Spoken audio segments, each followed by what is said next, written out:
বগুড়ায় নলকূপের পাইপ স্থাপনের পর টিউবওয়েলে কোনো রকম চাপ প্রয়োগ ছাড়াই অনর্গল ঝরছে পানি। আশ্চর্যজনক এই দৃশ্য দেখতে রীতিমতো ভিড় করছে সাধারণ মানুষ। কোনো চাপ ছাড়াই কী কারণে বের হচ্ছে পানি তার সঠিক কারণ বলতে পারছেন না কেউ। ঘটনাটি ঘটেছে বগুড়ার গাবতলী উপজেলার বুরুজ গ্রামে।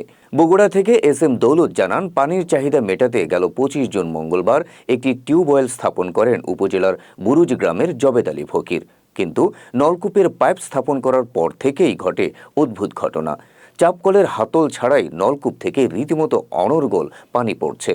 এমন খবর ছড়িয়ে পড়লে উৎসুক জনতা তা দেখতে ভিড় করেন জবেদ আলীর বাড়িতে।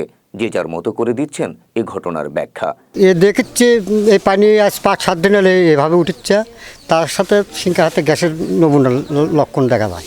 বাড়ির মালিক জানান, টিউবওয়েল স্থাপনের পর থেকে এভাবেই সব সময় পানি বের হচ্ছে। এর কারণ তারও জানা নেই। এদিকে তো পানি উঠছে, ধরেন যে সে পানি তো বন্ধ হচ্ছে না, সেভাবে উঠতেই থাকছে। কতদিন হচ্ছে? ৪-৫ দিন হচ্ছে উঠছে পানি। এদিকে কী কারণে নলকূপ থেকে এমন পানি উত্তোলিত হচ্ছে তা পরীক্ষা করে দেখতে হবে বলে জানিয়েছে উপজেলা প্রশাসন। কয়েকদিন হলে এখানে পানি উঠতেছে, বিদ্যুৎ ছাড়া, আপনার তেল ছাড়া, মেশিন ছাড়া পানি উঠতেছে। তা আমি কয়েকদিন হলে আইডিয়া করতেছি যে অন্য কিছু আছে নাকি। তা আমি আজকে সকালে আস্তে আস্তে হাঁটে আসে এখানে ঢুকে দেখি একজন মহিলা পানি নেওয়ার জন্য ওই পাতিল পাতে রাখছে।